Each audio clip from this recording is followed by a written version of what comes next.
बहन का पति, अंग्रेजी में दोनों एक ही हैं, ब्रदर इन लॉ। क्योंकि अंग्रेजी में रिश्तों को अलग अलग करने के शब्द ही नहीं है, क्योंकि रिश्ते ही नहीं है, क्योंकि परिवार नहीं है, क्योंकि शादी नहीं है। जहां शादी नहीं, जहां परिवार नहीं, वहां रिश्ते नहीं, वहां रिश्तों के अलग अलग नाम नहीं। ये तो भारत है जहां पर शादी है, परिवार है, रिश्ते हैं, तो रिश्तों के अलग अलग नाम है। तो हर जगह आप छोटा छोटा प्रयास करना शुरू करोगे तो बड़े बड़े काम इसमें से हो जाएंगे। आप ऐसे ही संकल्प ले लो जैसे महात्मा गांधी ने 29 मार्च 1918 को लिया। उन्होंने कहा कि दुनिया को कह दो कि मोहनदास करमचंद गांधी अंग्रेजी भूल गया। बस आप भी कह दो दुनिया को कि हम अंग्रेजी भूल गए। हमको हिंदी मालूम है, तमिल मालूम है, तेलुगु मालूम है, कन्नड़ मालूम है, संस्कृत मालूम है, हिंदी, अंग्रेजी सब मालूम, अंग्रेजी भूल गए हम, नहीं आती हमको, बात खत्म। और इसमें कोई शर्म की बात नहीं है। हमको अंग्रेजी नहीं आती तो क्या, किसी अंग्रेज को हिंदी नहीं आती तो बराबर हो गए कि नहीं? हम अपने बच्चों को मार मार के जो अंग्रेजी सिखा रहे हैं, आप एक बार लंदन का भ्रमण कर लो, इंग्लैंड चले जाओ और वहां देखो कि कौन मां बाप अपने बच्चे को मार मार के हिंदी सिखा रहा है। एक भी अंग्रेज अगर मिल जाए आपको जो बच्चों को मार के हिंदी सिखा रहा हो, तो उसी दिन से मैं अंग्रेजी छोड़ दूंगा, हिंदी के बाद अंग्रेजी में लग जाऊंगा। एक अंग्रेज ले आओ ढूंढ के जो बच्चों को मार के हिंदी सिखाता हो। जब अंग्रेज अपने बच्चों को मार के हिंदी नहीं सिखा रहे, तो आप अपने बच्चों को अंग्रेजी क्यों सिखा रहे हो मार मार के? तो आप फिर वही गलतफहमी के शिकार, अंग्रेजी अंतर्राष्ट्रीय भाषा है। बिल्कुल नहीं है। दुनिया में 200 देश हैं, उनमें से सिर्फ 11 देशों में ही अंग्रेजी है, और वो भी इंग्लैंड के गुलाम थे इसलिए अंग्रेजी है। ऑस्ट्रेलिया, न्यूजीलैंड, कनाडा, ब्रिटेन, फिर भारत, बांग्लादेश, पाकिस्तान, ये तो सब एक ही है ना। ऐसे 11 देशों में, वेस्ट इंडीज में अंग्रेजी है। तो जहां अंग्रेज थे, अफ्रीका में अंग्रेजी है, बाकी कहीं नहीं है। फ्रांस में फ्रेंच है, जर्मनी में जर्मन है, स्वीडन में स्वीडिश है, और आप डेनमार्क में जाओ तो डेनिश है। सबसे छोटा देश डेनमार्क, वहां भी डेनिश है। सबसे छोटी भाषा है दुनिया की। 70 लाख लोगों का देश है डेनमार्क, अपनी भाषा नहीं छोड़ी उन्होंने। डेनमार्क में आप जाएंगे तो हर इंजीनियरिंग कॉलेज की पढ़ाई डेनिश में कराते हैं, मेडिकल कॉलेज की पढ़ाई डेनिश में कराते हैं। वो 70 लाख का देश मुश्किल से। वो कहते हैं भाषा अगर हमने छोड़ी तो सब छूट जाएगा हमारा। तो उनका आग्रह अगर इतना प्रबल है कि 70 लाख की आबादी वाले देश के लोग डेनिश में सब कर रहे हैं, तो 120 करोड़ की आबादी वालों को तो और ज्यादा गर्व होना चाहिए। तो आप मत छोड़ो इस हिंदी को। रोज की बोलचाल में हिंदी, सामान्य व्यवहार में हिंदी, खास व्यवहार में भी हिंदी। खास व्यवहार माने आप शोध प्रबंध लिख रहे हैं, कोई बहुत बड़े मूल चिंतन के विषय पर काम कर रहे हैं, वहां भी आग्रह रखो हिंदी का। और एक छोटी सी आखिरी बात कि हिंदी का प्रयोग करते समय आप जितना ये ध्यान रखोगे कि सरल शब्द और छोटे वाक्य, सरल शब्द, छोटे वाक्य, जितना आप ज्यादा से ज्यादा उपयोग में लाओगे, बोलना है, लिखना है, कहना है, उतनी ही हिंदी की लोकप्रियता बढ़ती जाएगी। ये हिंदी का कुछ नुकसान हमारे ऐसे मित्रों ने भी किया है जो क्लिष्ट क्लिष्ट शब्दों का इस्तेमाल करते हैं, जबरदस्ती फालतू का अहंकार मन में पाल रखा है।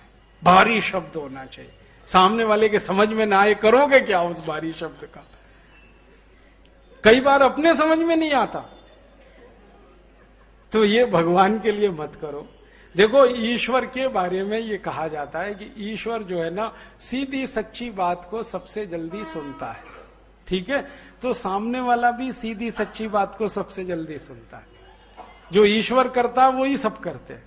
तो आपके सामने कोई व्यक्ति है, बोल रहे हो तो सुनने वाला है, लिख रहे हो तो पढ़ने वाला है, और पढ़ा रहे हो तो कोई पढ़ने वाला है। ये तीनों कैटेगरी के, तीनों श्रेणी के लोग सरल शब्द, छोटे वाक्य जितने कहोगे, जितने उपयोग करोगे, उतनी ही भाषा आपकी लोकप्रिय होगी। और भाषा की लोकप्रियता माने आपने बोला उसने कहना शुरू कर दिया, उसने कहा फिर उसने कहना शुरू कर दिया, उसने कहा फिर उसने, ये लोकप्रियता। और ये लोकप्रियता जितनी बढ़ेगी हिंदी की, बहुत जल्दी हिंदी संवैधानिक पद पर आ जाएगी, आप बिल्कुल चिंता मत करो। और अब हमने तो संकल्प ले लिया, भारत स्वाभिमान एक अभियान शुरू हुआ सारे देश में परम पूजनीय स्वामी रामदेव जी के नेतृत्व में। तो हमने 64 काम करने का संकल्प लिया है।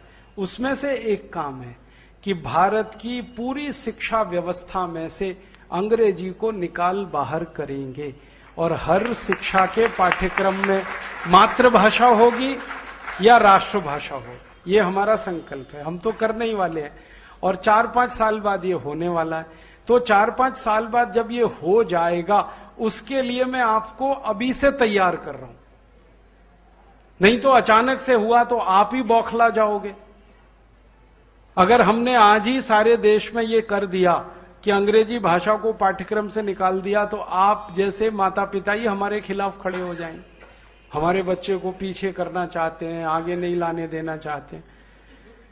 तो आपकी मानसिकता 4 साल में तैयार हो जाए, इसलिए मैंने कहा कि आप हिंदी का जितना उपयोग करेंगे, जितना उसका प्रयोग करेंगे, उतना उसकी स्वीकार्यता बढ़ेगी, उतनी उसकी लोकप्रियता बढ़ेगी। और भाषा की ताकत है ज्यादा से ज्यादा लोगों के द्वारा उसका उपयोग किया जाना। तो आप अपने जीवन से इसको शुरू करें। फिर आपके जो प्रतिनिधि हैं ना, उनसे पूछें, जिनको आप वोट देते हैं, संसद में भेजते हैं, उनसे पूछना शुरू कर दो कि भैया 1950 में आपने तय किया था कि 15 साल बाद अंग्रेजी हट जाएगी, हिंदी आ जाएगी। तो ये 15 साल कब पूरे हो रहे हैं? 1950 हो गया, 65 में 15 साल हो गए, फिर अभी कितने साल हो गए, कब तक करोगे? और बता दो कि हम नहीं करेंगे तो फिर हम किसी को दूसरे को चुन लेंगे जो करेगा। जरूरी है तुम्हारे ही ठेका ले रखा है कि तुमको ही चुन के भेजे वहां संसद में? या तो तुम बताओ कि कितने दिन में करोगे, नहीं तो तुम हट जाओ, दूसरा कोई आएगा वो करेगा। अब ये नहीं है कि 15 साल की जगह 60 साल हम इंतजार करते रहे, 70 साल इंतजार करते रहे। तो हमने तो नेताओं से खरी खरी सुनाना शुरू कर दिया और नेताओं से ये कहना शुरू किया कि जब तुम वोट मांगने हिंदी में जा सकते हो तो संसद में हिंदी में बात क्यों नहीं करते। हमारे प्रधानमंत्री को कहा कि आप जब वोट मांगने गए थे तो आपने असमिया भाषा में व्याख्यान दिया, क्योंकि उनकी सीट जो है ना गुवाहाटी से है, तो असम के लोगों को प्रभावित करने के लिए असमिया बोली उन्होंने, फिर कुछ हिंदी बोली, फिर कुछ पंजाबी बोली, और संसद में हर समय अंग्रेजी में बात करते रहते। इसका माने ये तो बहुत बड़ा धोखा दे रहे हैं आप। अपने लोगों से वोट मांगा तब आपने उनकी भाषा बोली और उन्होंने वोट दे दिया, अब आप अंग्रेजी भाषा बोल रहे। ये कैसे चलेगा? हमने प्रतिपक्ष नेता को भी कहा, श्री लालकृष्ण आडवाणी को, आप अंग्रेजी में व्याख्यान क्यों देते हैं भाई? जब आप हिंदी में वोट मांग सकते हैं तो संसद में अंग्रेजी में क्यों बोल रहे? तो अभी इनकी खिंचाई करनी पड़ेगी सबकी।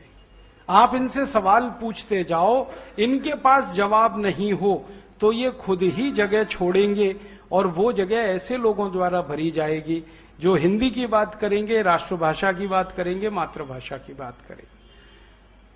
तो संसद में भी बदलाव करना है, हमारी न्यायपालिका में हमें बदलाव करना है कि कोई भी मुकदमे का फैसला उस भाषा में होना चाहिए जिसमें वादी और प्रतिवादी समझ सके।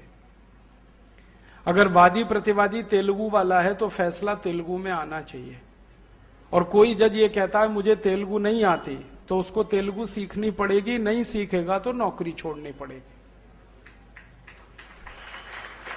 ये नहीं हो सकता कि वो अंग्रेजी में फैसला देकर और भारत के तेलुगु लोगों के पैसे पर अपनी तनख्वाह बनाता रहे और फैसले अंग्रेजी में देता रहे। ये तो अपमान है करोड़ों लोगों का। तो भारत की न्याय व्यवस्था को यह समझाना है कि फैसले उसी भाषा में आने चाहिए जिसमें लोग समझते हैं, और बहस भी उसी भाषा में होनी चाहिए जिसमें लोग समझते हैं। तो न्याय व्यवस्था से अंग्रेजी हटानी है, पाठ्यक्रम शिक्षा से अंग्रेजी हटानी है, हमारे वैज्ञानिक प्रयोगशालाओं से अंग्रेजी हमें हटानी है, हमारी कृषि व्यवस्था और अर्थव्यवस्था में से अंग्रेजी हमको हटानी, हर जगह से अंग्रेजी हटानी है। तो आप बोलोगे अंग्रेजी जाएगी कहां?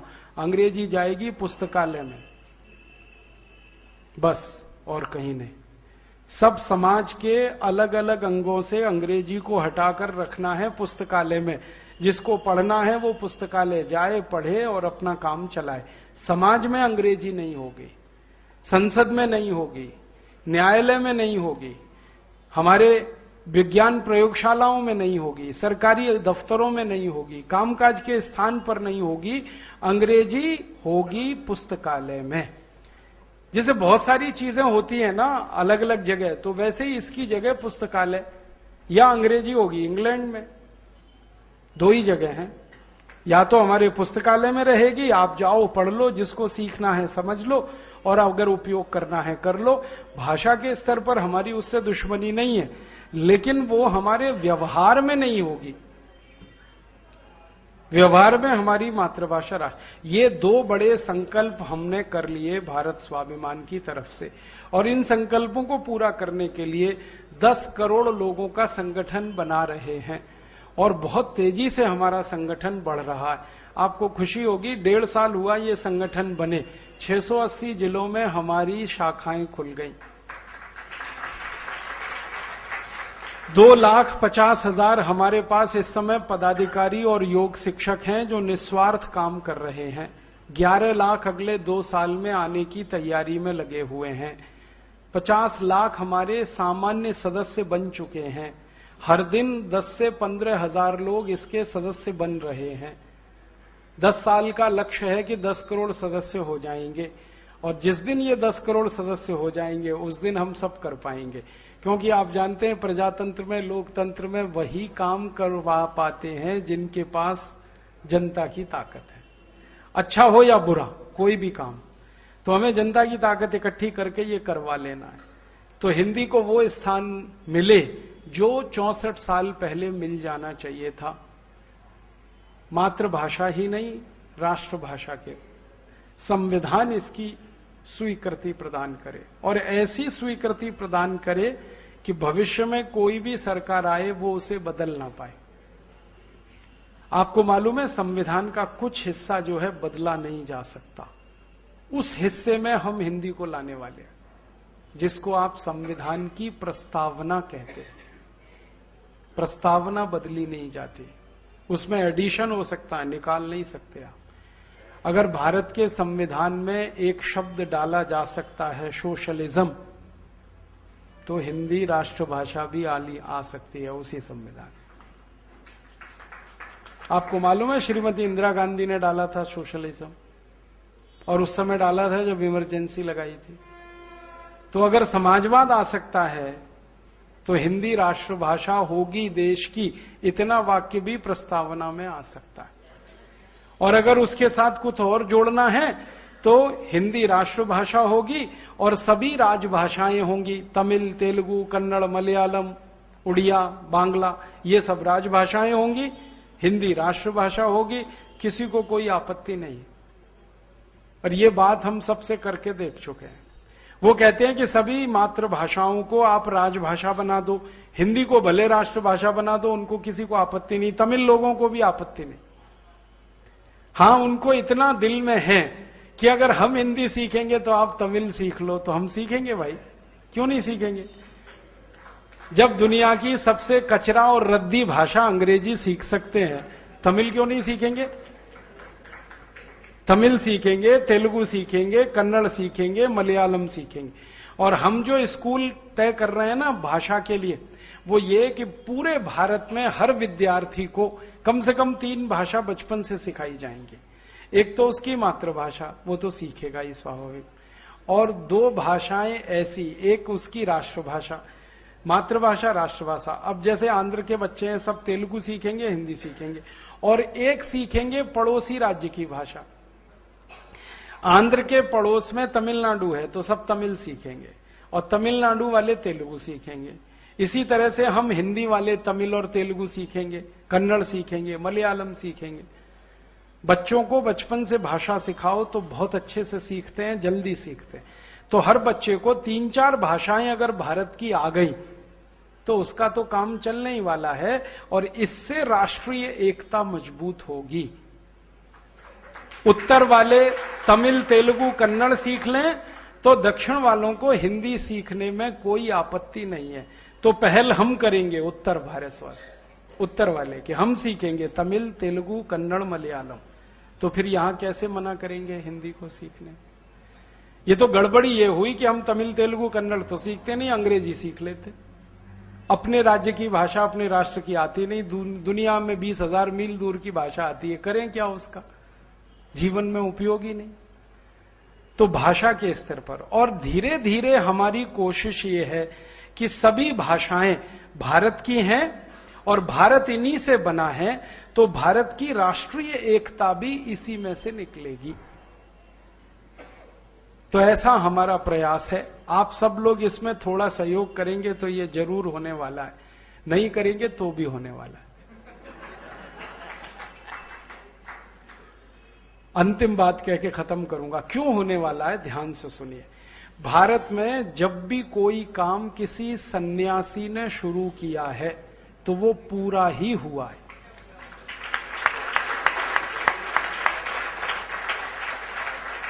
भारत एक ऐसा आध्यात्मिक देश है कि जहां सन्यासी कोई काम शुरू करे तो ईश्वर भी उसको पूरा कराता है। 3 उदाहरण देता हूं। हमारे देश में उस दौर में जब अंग्रेजों का साम्राज्य सारा छाया हुआ था, तब एक सन्यासी परम पूजनीय स्वामी दयानंद सरस्वती ने प्रयास किया देश की आजादी के लिए, स्वतंत्रता के लिए। हमें इतिहास के दस्तावेज जो मिले उनको देखकर हैरानी होती है। अभी थोड़े दिन से मैं कुछ इतिहास के दस्तावेज पढ़ रहा हूं तो पता चला झांसी की रानी लक्ष्मीबाई को अंग्रेजों से लड़ने की प्रेरणा परम पूजनीय स्वामी दयानंद सरस्वती ने दी।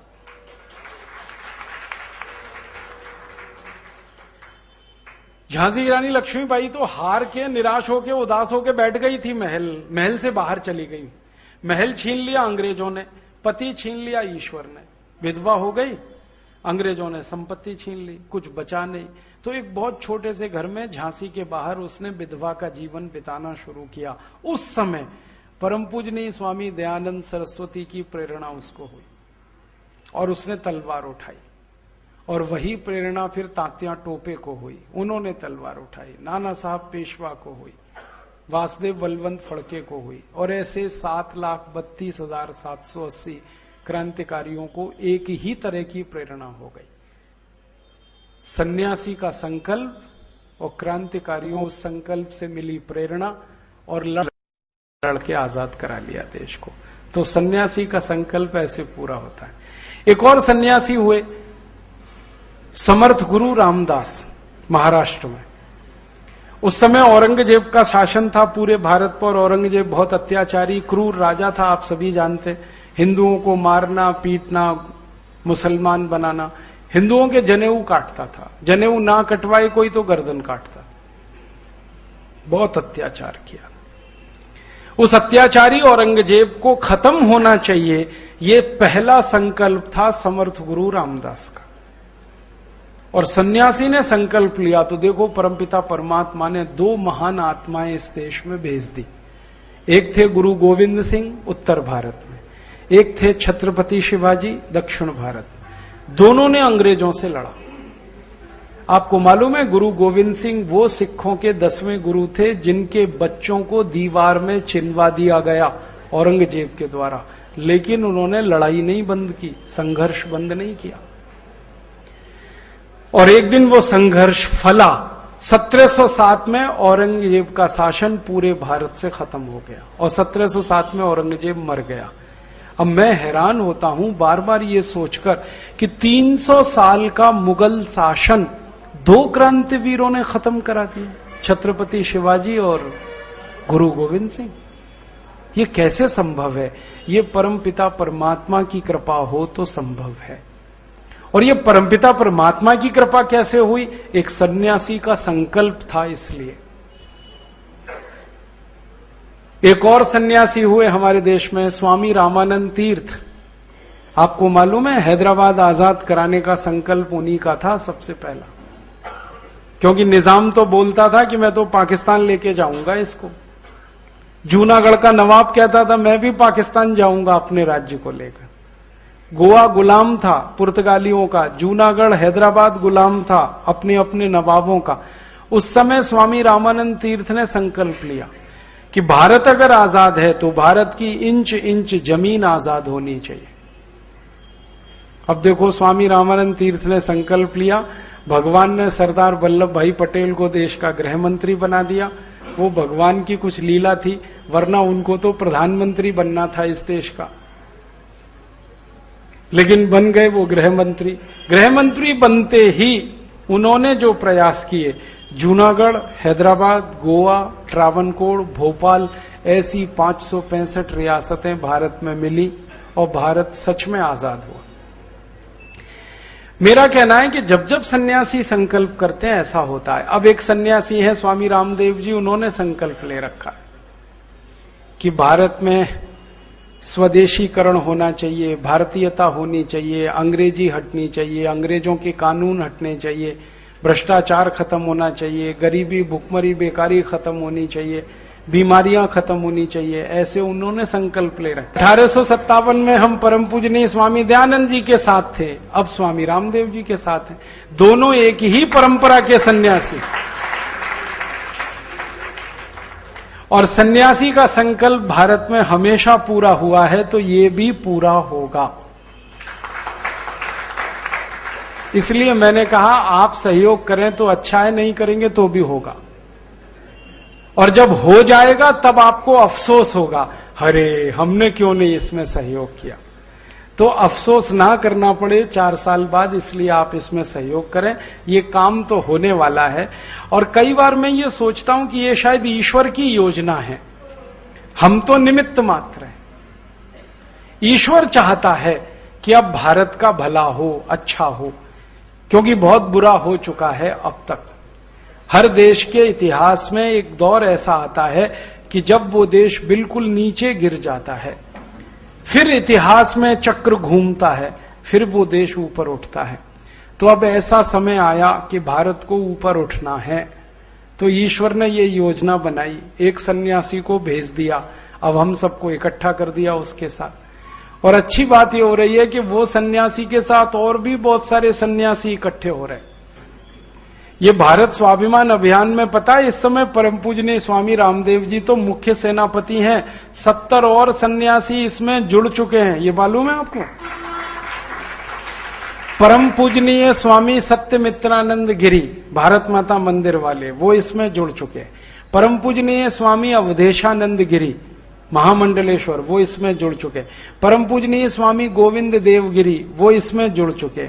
परम पूजनीय स्वामी जयेंद्र सरस्वती, कामकोटी कांचीपुरम, वो इसमें जुड़ चुके। परम पूजनीय मुरारी बापू, वो इसमें जुड़ चुके। परम पूजनीय सुधांशु जी महाराज, वो इसमें जुड़ चुके। परम पूजनीय प्रणव पंड्या, गायत्री परिवार, वो इसमें जुड़ चुके। 70 ऐसे बड़े बड़े संत तो जुड़ चुके हैं। शायद अगले 4 साल में 100-150 और जुड़ेंगे। और एक दिन मैंने सोचा कि ये सारे संत अगर देश में घूम गए तो क्या मुश्किल है।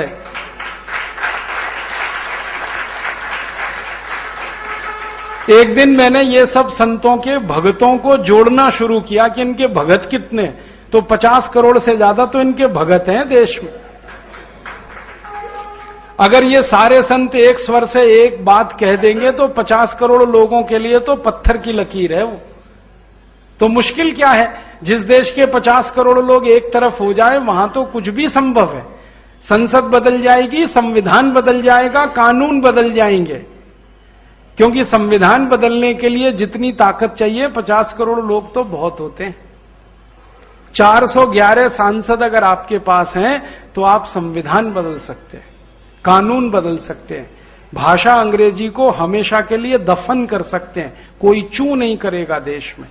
हिंदी को जहां बिठाना है राष्ट्रभाषा के रूप में वहां बिठा सकते हैं, हर काम हम कर सकते हैं। तो ये सन्यासी भी अब इकट्ठे हो रहे हैं और आप भी इकट्ठे हो रहे हैं, सन्यासी भी इकट्ठे हो रहे हैं। तो हम सब इकट्ठे होकर अब भारत का भला कर ही लेंगे, क्योंकि ईश्वर भी यही चाहता है और आने वाला समय यही बता रहा है। क्योंकि शुरू हुआ है सारी दुनिया में एक खेल जो ईश्वर का किया हुआ है, मुझे तो ऐसा लगता है। जिस अमेरिका ने हमारी गुलामी को पक्का किया था, विंस्टन चर्चिल और क्लेमेंट एटली को पत्र लिखे कि भारत को वेस्टर्न ऑर्बिट में ही रखना है, वो अमेरिका अब धीरे धीरे नीचे आ रहा है। अमेरिका की अर्थव्यवस्था, अमेरिका की राजनीति, अमेरिका की प्रशासनिक व्यवस्था सब धीरे धीरे कमजोरी की तरफ बढ़ रही है। अमेरिका देश पूरा का पूरा कमजोर हो रहा है।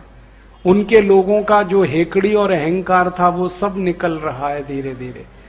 और आज अमेरिका जैसे देश को भारत की चिरौरी करनी पड़ रही है न्यूक्लियर बिल पास कराने के लिए कि हमारी कंपनियों को भारत में आने दो, नहीं तो हम भूखे मरने वाले। तो अब अमेरिका नीचे आएगा तो यूरोप और नीचे आएगा। यूरोप के कई देश दिवालिया हो चुके हैं, आपको मालूम है। उन्होंने ऊपर से ढपोर शंखी अपना आवरण ओढ़ रखा है, अंदर से सब दिवालिया। ब्रिटेन दिवालिया हो चुका है, ग्रीस पूरा दिवालिया हो चुका है, स्पेन की हालत बहुत खराब है, पुर्तगाल और बुरी हालत में है। 23 देश यूरोप के लगभग दिवालिया हो चुके हैं, अमेरिका लगभग दिवालिया है। आज अमेरिका इतना कर्जदार है कि चीन देश अगर अमेरिका से कल ये कह दे कि मेरे सारे पैसे वापस कर दो, अमेरिका की एक एक पाई बिक जाएगी और वो चीन का कर्जा नहीं चुका पाएगा। चीन ने खरीद लिया पूरे अमेरिका को, इतना बुरा हाल है अमेरिका का। तो अमेरिका जाएगा नीचे, यूरोप जाएगा नीचे, तो पक्की बात है भारत आएगा ऊपर, क्योंकि एक पूरब है एक पश्चिम है। पश्चिम नीचे आएगा तो पूरब ऊपर आएगा। और पहले भी ऐसा ही था, एक जमाने में पूरब ऊपर था तो ये पश्चिम बिल्कुल गर्त में था। अब फिर वही चक्र चल रहा है।